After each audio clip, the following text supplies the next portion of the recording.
Welcome, it's Natalie from Odd Page Society. Today I wanted to demo for you an inner cover that I am working on for this junk journal. What I had wanted to do, which I'll show you today, is find a way just to kind of cover this hole up, and then I wanted to add a bit of bulk because I found that the book was just a bit too small. When I chose this paper, which is from the green palette paper line from Tim Holtz, I liked the outline of it and I wanted to do something interesting with the game cards. So what I did was I used a craft knife and I used my like self-healing mat, and I cut a hole here for a pocket, I cut a hole here for a pocket, and then there are two up here, so 4 pockets in total.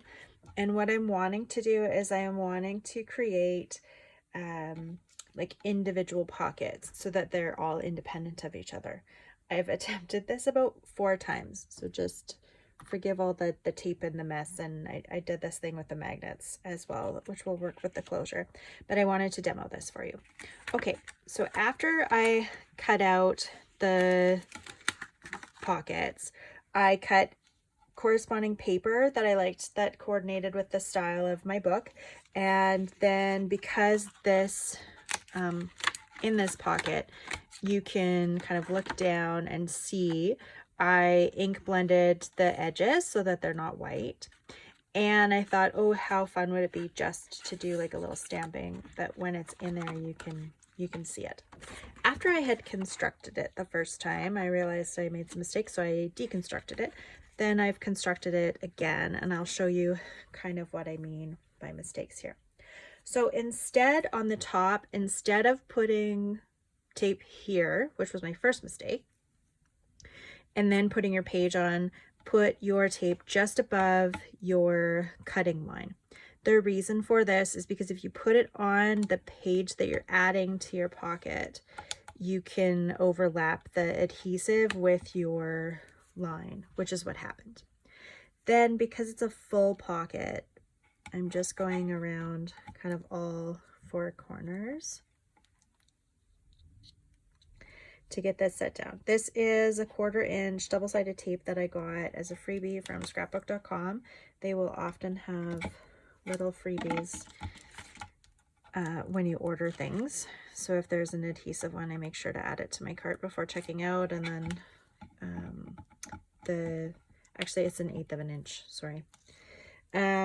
I used some undo to take this apart for all the times that I needed to. This is the undo remover. It's an amazing product. If you use it on double-sided tape, it will re-stick after it dries, so that's why I haven't put any tape there. Okay, so now we go ahead and we'll set this down. It doesn't have to be perfectly aligned because this is all hidden in the end.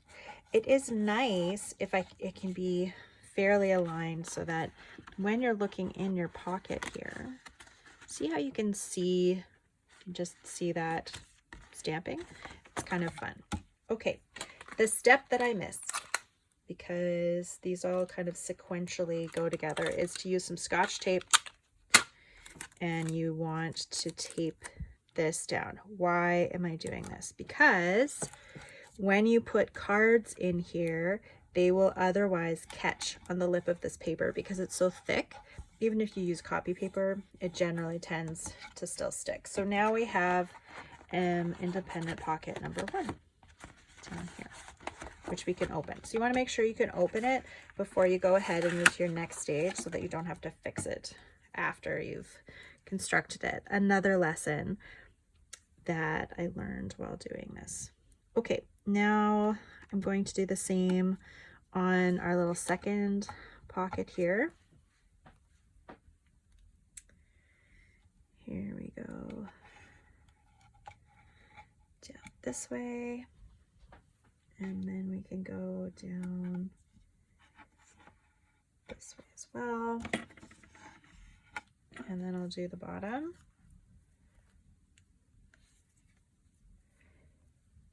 If you are using double-sided tape and you need it to really be sticky because you're using it as a hinge or something that's going to be under a lot of like pressure or use, then it's a good idea to burnish it down.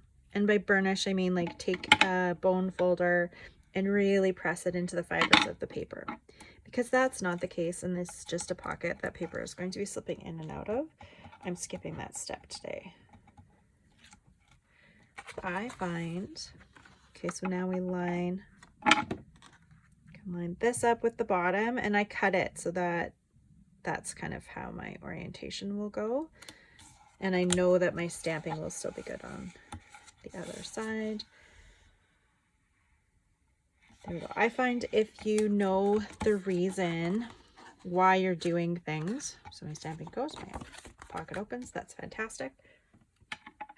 Then it can help guide like how you work and what you do and what happens with your process. So that's where the burnishing is important.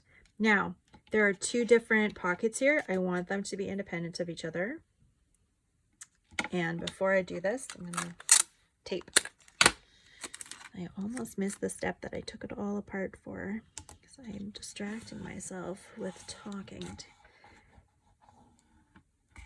Here we go. Okay, so now when these cards go in, they should slide in pretty smoothly. Now the other ones just had one solid pocket because of the way the design of the paper that I chose was. I took a 12 by 12 sheet and I cut out, I'm just going down because there's a little bit of adhesive up there. I cut out a portion of the 12 by 12 sheet that I wanted. I don't always go from like the top corner or the bottom corner to save paper because the scraps or the pieces of paper that I cut off generally will be used in the end anyway. Okay, so I have a little piece of double-sided tape there. This one was left over from before. I'm just going to eyeball this so that it's nice and straight. If you're concerned about whether this is straight, you can use a T-square ruler. I have found just the longer I do this, the more easily I can eyeball things accurately. So in the beginning, there are so many tools out there to help, and I would encourage you to use whatever tools you have access to or feel that you need in order to get the results that you want. That's why they're designed and created for you. Okay, so now we've got our scotch tape over there. Very good. So we're going to put the back piece on here.